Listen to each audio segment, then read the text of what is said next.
سفید تھے، ایسے سفید، بہت سخت سفید تھے، سفیدی بہت زیادہ تھی، جیسے کہ وہ نئے نئے تھان کٹوا کے آ رہا ہے اور بس پہن کے گھر سے نکل رہا ہے۔ جب اس کے دور سے آ رہا ہے، ہم اسے دیکھا بھی نہیں تھا، تو ہونا تو یہی چاہیے تھا کہ سفر کر کے آ رہا ہے، دیہات کا سفر ہے، کچی سڑکیں ہیں، تو اس کے کپڑے دھول دھول ہو جاتے ہیں نا، وہ تو چمک رہے تھے، تو تھا بھی نوجوان، اس کے بال جو تھے وہ انتہائی کالے تھے، اور پھر وہ آ گیا تو سفر کا کوئی نشان اس پر نظر نہیں آ رہا تھا، نہ کوئی گرد تھی، نہ کوئی گرد و غبار تھی، نہ دھول تھی، کوئی چیز نہیں تھی، آ گیا وہ، ہم میں سے کوئی اسے پہچانتا نہیں تھا، وہ جو آیا تو پہلے جو لوگ آتے تھے تو پوچھتے تھے کہ رسول اللہ کیا ہے، کون سے ہیں، تو اس کے لیے صحابہ کرام اس کا بندوبست کیا کہ حضور صلی اللہ علیہ وسلم کے لیے تھلا بنوا دیا، کہ سرکار نبی کریم صلی اللہ علیہ وسلم اونچے تشریف رکھتے تھے تاکہ جب کوئی باہر سے آئے تو حضور کو پہچان لے، تو بہرحال وہ آئے اور سیدھے رسول اللہ صلی اللہ علیہ وسلم کے پاس گئے اور جا کر بیٹھ گئے۔ اس میں یہ ہے کہ اسند رکبتہ ہے الی رکبتہ ہے، اس نے جا کر رسول کریم صلی اللہ علیہ وسلم کے گھٹنے سے گھٹنے ملا دیا، ووضع کفیہ علی فخذیہ، اور اس نے اپنے دونوں ہاتھ اپنی رانوں پر رکھ لیے۔ اس میں اس لفظ کے دو معنی ہوتے ہیں، ایک یہ کہ اس نے دونوں ہاتھ حضور کی رانوں پر رکھ لیے، اور یعنی وہ جیسے گھٹوں پر ہاتھ رکھ کے اور وہ عرض کر رہا تھا کہ میرے کام کر، اور دوسرا معنی یہ ہے کہ اس نے اپنے دونوں ہاتھ اپنی رانوں پر رکھا، اور یہ معنی ترجیح دیا گیا علماء کے نزدیک، مطلب یہ ہے کہ وہ حضور صلی اللہ علیہ وسلم کے سامنے جا کے اس طرح بیٹھا جیسے شاگرد بیٹھے، اور اس نے بیٹھنا سکھایا صحابہ کرام کو، حضور کے سامنے اس طرح بیٹھنا چاہیے، تو شاگردوں کے طرح جا کے بیٹھ گیا اور اپنے دانوں پر جیسے نماز میں بیٹھنے ہاتھ رکھ لیے، میرا نماز کی طرح جا کر حضور کے سامنے بیٹھا، تو ادب سکھایا، تو اس نے پوچھا کہ یا محمد اخبرنی عن الاسلام، کہ اے محمد مجھے بتائیں اسلام کیا ہوتا ہے؟ آپ سمجھ چکے اسلام تو مانا ہے گردن چھپانے کا، تو سرکار نے فرمایا اسلام یہ ہے کہ گواہی دو کہ اللہ کے سوا کوئی معبود برحق نہیں، اور یہ کہ محمد اللہ کے رسول ہے۔ اس کو پہلے بیان کیا کیونکہ اس کے بغیر نماز پڑھو، روزہ رکھو، جو کچھ کرو، کوئی عمل مکمل نہیں ہوتا جب تک کہ آدمی کلمہ نہ پڑھے، ایمان نہ لائے۔ اس لیے رسول کریم صلی اللہ علیہ وسلم نے پہلے کلمہ پڑھنے کا ذکر کیا کہ کلمہ پڑھو اور اس کے بعد تم الصلاۃ، نماز قائم کرو اور زکات دو اور روزہ رکھو اور حج کرو بیت اللہ کا، اگر تم راستہ طے کر سکتے ہو، پہنچ سکتے ہو تو حج بیت اللہ بھی کرو، یہ ساری چیزیں اسلام میں داخل، تو اس میں تو عمل کو داخل کیا اسلام میں، ایمان میں داخل نہیں کیا جی۔ تو اس نے جواب دیا آپ نے سچ کہا، صحیح ہے، ہم بڑے ہیں، یہ بڑا آ گیا تو بھائی حضور صلی اللہ علیہ وسلم پوچھنے آیا ہے، جس کو پتہ نہیں تھا کبھی پوچھا ہے، تو پھر کہتا ہے ٹھیک کہا آپ نے، جس کو پہلے سے پتہ سب پوچھا کیوں ہے؟ کہتے ہیں ہم اس پر حیران ہیں کہ کیوں نہیں، اور پھر اس کے بعد دوسرا سوال دوہرا دیا، کہنے لگے پھر آپ مجھے ایمان کے بارے میں بتائیں، تو رسول اللہ صلی اللہ علیہ وسلم نے فرمایا ایمان یہ ہے کہ تو اللہ کو مانے، اس کے فرشتوں کو مانے، اس کی کتابوں کو مانے، اس کے رسولوں کو مانے اور قیامت کے دن کو مانے، یہ ساری عقیدے کی بات ہے، اور تو میرا بالقدر، اور تو تقدیر پر ایمان رکھے کہ خیر اور شر سب اللہ تعالیٰ کا پیدا کیا ہوا ہے، قال صدقت، تو اس نے کہا کہ آپ نے سچ فرمایا، تو پھر اسے تیسرا سوال ہوا، اس نے کہا مجھے آپ احسان کے بارے میں بتائیں، تو آپ نے فرمایا احسان یہ ہے کہ اللہ کی عبادت کرو اس طرح سے، احسان کے معنی ہے اچھی طریقے سے حسن پایا جائے اس کے اعمال میں تب پیدا ہو جب اخلاصیت ہو، تو فرمایا اس طرح ہے کہ جب تم کوئی عمل کرو، اللہ کی راہ میں عبادت کرو، تو ایسے ہو جیسے تم اللہ کو سامنے دیکھ رہے،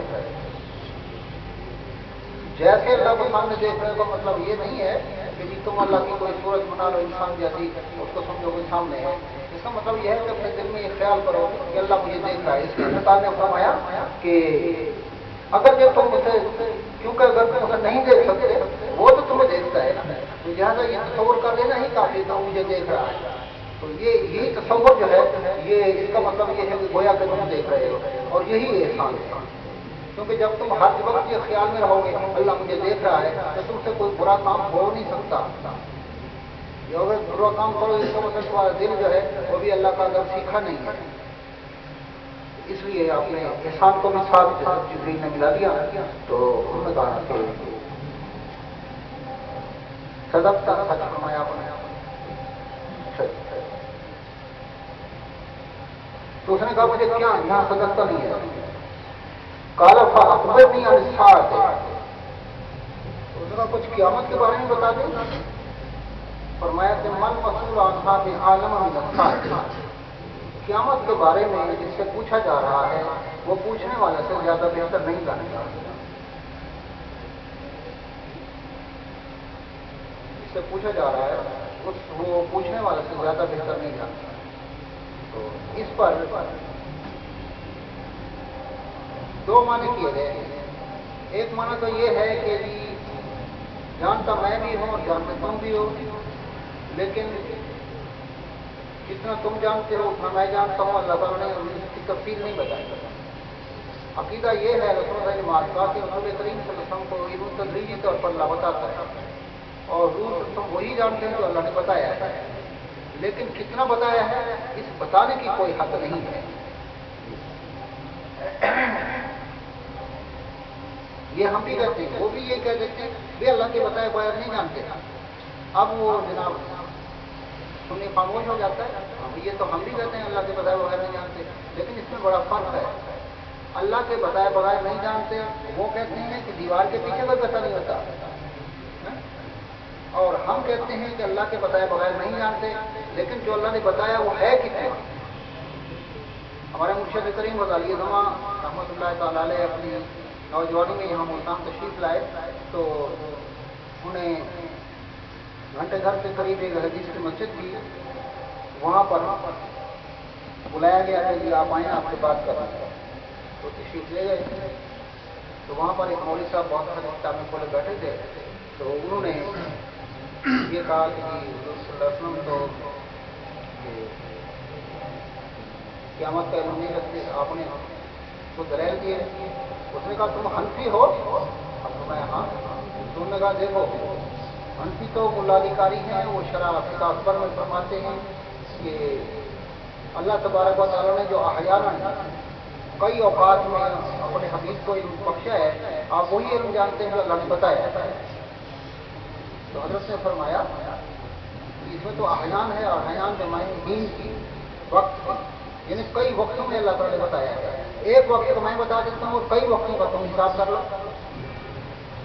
آپ نے فرمایا دیکھو حدیث شریف میں ہے کہ رسول کریم صلی اللہ تعالی وسلم نے فرمایا کہ میں نے اللہ تعالیٰ کو زیارت کی. اللہ تبارک و تعالیٰ نے مجھ سے فرمایا کہ مالا لالا کس بات میں جھگڑ رہے. تو رسول اللہ صلی اللہ علیہ وسلم نے جواب دیا لا میں اپنی طرف سے کچھ نہیں جانتا. 3 بار اس پر اللہ نے پوچھا، 3 بار نے جواب دیا. سرکار فرماتے ہیں اللہ تبارک و تعالیٰ نے اپنا بے مثال دست قدرت جیسا اس کے شاعر شان ہے، اس نے میرے کندھوں کے درمیان اپنا مبارک دستہ رکھا. تو کہتے ہیں فتح جلالی کل شیء و عرفت، تو ہر چیز میرے سامنے روشن ہو گئی، اور صرف روشن نہ ہوئی میں نے پہچان بھی کی. سبحان اللہ. اور دوسری حدیث میں عالم کو ما بین المشرق والمغرب، جو مشرق اور مغرب کے درمیان تھا وہ میں نے پہچان لیا. اور تیسری حدیث میں ہے عالم کو ما فی السماوات و ما فی الارض، جو آسمان میں تھا وہ بھی جان لیا، جو زمین میں تھا وہ بھی جان لیا. سبحان اللہ. حضرت نے فرمایا کہ دیکھو یہ ایک وقت میں اللہ تعالیٰ نے حضور کو علم دیا ہے، اور کئی وقتوں کا علم کا حساب آپ تم کر لو کہ وجہ کیا ہے وہ حضور نے نہیں جانتے. تو اس نے کہا حدیث دکھاؤ. تو آپ ہمیں ذکر دکھاؤ. اس میں مشکات ذکر حضرت اپنی مبارک ہاتھوں کی کتاب کھولی تو وہی حدیث سامنے آ لو. اس نے جب حدیث دیکھی اس کے منہ سے تھوک نکلا تو حدیث میں کتاب پڑھا. آپ نے فرمایا کہ آپ نے تو حدیث کی توہین کی ہے، اب وہ جو ہے نا آپ نے علم کی بات نہیں کی، اب آپ سے مباہلہ ہوگا، مناظرہ نہیں ہوگا.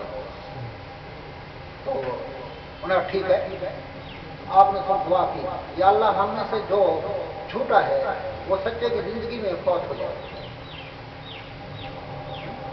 اور دعا اسی نے خود کی، تو حضرت نے فرمایا آمین آمین، امین کا تو کھڑے ہوئے، تو اس دن وہ مناظرہ ختم کر کے وہاں سے بھاگا، گوجرا والا کا صاحب ہوتا، دوسرے دن گوجرا والا میں درد دینے لگا، جب اس نے منہ کھولا درد دینے کے لیے تو اس کا جبڑا اوپر کا اوپر نیچے کا نیچے رہ گیا، اور اس کو جناب لکوا ہو گیا، لکوے کی دوا کرنے لگے تو اس کو فالج ہو گیا، فالج کی دوا کرنے لگے تو اس جہاں سے رخصت ہو گیا چند دنوں کے اندر، سال بھی نہیں، تو یہ ہوا اس کے ساتھ کا شادی۔ تو بتانا یہ تھا کہ نبی کریم صلی اللہ علیہ وسلم کے بارے میں یہ لوگ کس قسم کی باتیں کرتے ہیں، ہمارا عقیدہ کیا ہے اور ان کا عقیدہ کیا ہے۔ اچھا ہوا یہ کہ لیے آپ نے قیامت کے بارے میں یہ فرما دیا، قیامت کے بارے میں آپ سن چکے ہیں، اس کے بارے میں یہ ہے کہ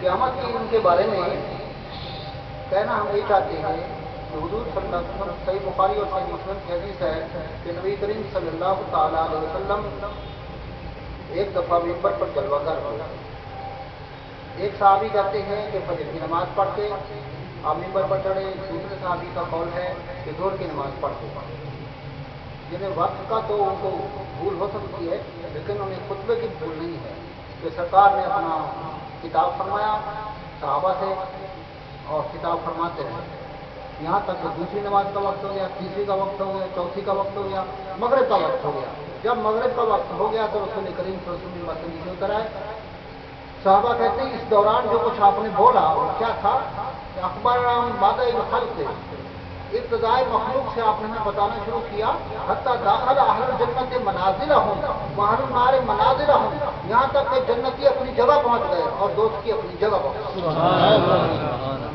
سب کو اپنی جگہ حضور نے پہنچا دیا۔ اب دیکھنا یہ ہے کہ جنتی حضور ہر بات بتا رہے ہیں کہ جنتی اپنی جگہ تو اس وقت پہنچے گی جب قیامت قائم ہو جائے گی، تو حضور نے پہلے قیامت کا علم بتا دیا، جبھی تو آگے بتایا کہ قیامت قائم ہوگی فلاں وقت، پھر اس کے بعد جو ہے نا یہ جنت میں لوگ اس طرح جا رہے ہیں، دوزخ میں جا رہے ہیں، فلاں جنت میں جا رہا ہے، فلاں دوزخ میں جا رہا ہے، یہ ساری باتیں حضور صلی اللہ علیہ وسلم نے بتا دی۔ اس کی بنا پر ہم یہ کہتے ہیں کہ اللہ تبارک و تعالیٰ نے حضور صلی اللہ علیہ وسلم کو قیامت کا علم نہیں دے دیا، اور یہ علامہ امام جلال الدین سیوطی سیاست کبریٰ میں فرماتے ہیں کہ 5 چیزوں کا علم جو ہے، اگرچہ قرآن مجید میں یہ تھا کہ 5 چیزیں مستثنیٰ ہیں، حدیث میں تھا 5 چیزیں مستثنیٰ ہیں، لیکن 5 مستثنیٰ میں ثم علم رسول اللہ صلی اللہ علیہ وسلم کا، پھر رسول اللہ صلی اللہ علیہ وسلم کو 5 چیزوں کا علم بھی جس میں قیامت شامل ہے، یہ بھی حضور صلی اللہ علیہ وسلم نے دے دیا۔ اہل سنت کے علماء سے یہی کہتے چلے گئے، اور وہ لوگ جو ہیں وہ کہتے ہیں یہ ہمارے بزرگ ہیں، یہ جو ہیں جو بڑے حافظ تھے، بڑے حدیث والے تھے اور بڑے جناب توحید والے تھے، لیکن وہ سارا کچھ کہنے کے باوجود یہ باتیں جب وہ سنتے ہیں تو کان بند کر لیتے ہیں، یہ نہیں سننے چاہیے۔ لطیفہ ہوا یہاں پر کہ ایک صاحب نے اپنے ایک عالم کے بارے میں سنا، ایک سنی نوجوان نے اس سے بات کی عالم نے کہ ہاں بھائی سنا عالم کے بارے میں کیا کرتے ہیں، سنا وہ تو کافر ہے، کیونکہ اس نے کہا یہ سنی کہے گا کہ فلاں کتاب میں یہ لکھا ہے، فلاں میں یہ ہے، وہ تو کافر ہے، تو کافر بس ہم اسے کافر ہے، بات ہی ختم ہو گئی، کیونکہ اب ہم نے تو اسے یہی دکھا کہ تمہارے عالم کی کتاب میں یہ لکھا ہوا ہے، تو بات ختم ہو گئی۔ اس کے بعد کچھ عرصے بعد دوسری جگہ وہ کتاب کے لیے گیا، اگلی جگہ دکھا، تو اس نے وہی تقریر کی اور اسی عالم کی تعریف شروع کر دی۔ اب وہ آدمی وہیں قریب تھا، اس نے سے پوچھا کہ کل تو آپ کہتے تھے کہ یہ کام ہے، آج آپ اس کی تعریف کر رہے ہیں۔ چلا جی بات یہ ہے ایک آدمی کو کوئی اچھی بات ہوتی ہے، کوئی بری ہوتی ہے، تو بری کو ہم بری کرتے ہیں، یعنی وہ کافر بھی ہے اور ہم اس کی اتباع بھی کرتے ہیں، اس کو اپنا امام بھی کرتے ہیں، اچھی کو اچھی کہتے ہیں، بری کو بری کرتے ہیں، یہ بات۔ تو یہ تھا مسئلہ ان کا حال رہا۔ تو بات ہو رہی تھی کہ قیامت کا ہے، تو اس میں کہا گیا ہے کہ وہ پلفری کہتے ہیں جی اس کا مطلب تو یہ ہے کہ نہ جاننے میں میں اور آپ برابر ہیں، تو یہ تو کوئی بات نہ ہو، اس لیے کہ ہم بھی یہی کہتے ہیں کہ اللہ تبارک و تعالیٰ کے بتائے تو حضور صلی اللہ علیہ وسلم جانتے ہیں، اور جب اللہ بتاتا اور حضور جانتے ہیں تو اللہ نہ بتاتا تو حضور نہ جانتے ہوتے۔ جو چیز اللہ نے جب تک نہیں بتائی تب تک نہیں جانتے تھے، جب بتا دی تب تک جانتے تھے۔ قرآن میں آیت ہے نزلنا علیک الکتاب تبیانا لکل شیء، ہم نے آپ پر تھوڑا تھوڑا کر کے یہ کتاب اتاری ہے، اس میں بیان ہے ہر شے کا۔ اچھا، قرآن میں کی بات یہ ہے کہ عربی زبان میں ایک بات ہے کہ جب ہم کوئی نقطہ بڑھائیں گے تو معنی بڑھے گا، اگر ہم اس میں کوئی حرف بڑھا دیں گے تو معنی اور زیادہ بڑھے گا۔ تو بیان کا معنی ہے کسی بات کو کھول کے بیان کرنا، اور بیان جب ہم نے کہا تے بڑھ گئی تو اس میں اور زیادہ مبالغہ ہو گئی، یعنی اچھی طرح کھول کھول کے بیان کرنا۔ تو فرمایا کہ اس کتاب میں ہر چیز کو کھول کھول کے بیان کیا ہے قرآن میں۔ اب وہ کھول کھول کے کیسے بیان کیا گیا؟ تو اللہ نے فرمایا ہم نے تھوڑا تھوڑا کر کے نازل کیا ہے، تھوڑا تھوڑا کر کے آ رہا ہے، تھوڑا تھوڑا کر کے آپ کو کھول کھول کے بتا رہی ہے۔ تو فرمایا کہ جو قرآن آ رہا ہے تو اس کی ذمہ داری ہماری ہے، ثم انا علینا بیانا، قرآن کو بتانا مانے کو یہ ہماری ذمہ داری، ہم بتائیں گے۔ جب اللہ نے خود ذمہ داری لے لی، اس کا مطلب یہ ہے کہ اللہ نے سب کچھ قرآن میں بتا دیا، اور قرآن کا علم اس کے سینے میں رکھ دیا، اور اللہ نے فرمایا کہ لو سب کچھ میں نے آپ کو بتا دیا۔ سبحان اللہ۔ لیکن یہ بات ہے قرآن کے ساتھ، اور قرآن اترا ہے تھوڑا تھوڑا کر کے، تو مطلب یہ ہوا کہ جب تک قرآن مکمل نہ ہو اس وقت تک تو کوئی بات ہو سکتی ہے کہ اس میں آ جائے کہ ابھی اتنا بات آپ کو پتہ نہیں، لیکن جب قرآن پورا کر دوں گا تو اس کے بعد کوئی بات باقی نہیں بچے گی کہ جس کو کہا جا سکے کہ وہ بات آپ کو نہیں آتی۔ سبحان اللہ۔ اسی لیے اہل سنت کا موقف یہ ہے کہ جی آپ جو بات کریں تو یہ بتائیں کہ قرآن شریف کے نازل ہونے کے بعد کی کوئی آیت دکھائیں، اور بعد کی وہ آیت تو قرآن کی تو نہیں ہوگی پھر وہ، یا بعد کی کوئی حدیث دکھائیں جو بتائے، ورنہ تو یہ مسئلہ نہیں ہوگا۔ میں چھوٹا سا تھا، ایک مدرسے میں گیا، وہاں پر ایک مولوی صاحب کے ساتھ ایک ان کے مدرسے کا طالب علم لگ رہا تھا، اور وہ یہی بات کر رہا تھا، تو مجھے میرے ساتھیوں نے دھکا دے کے آگے بڑھا دیا، تو میں نے کہا چلو ٹھیک ہے جی کرتا ہوں بات۔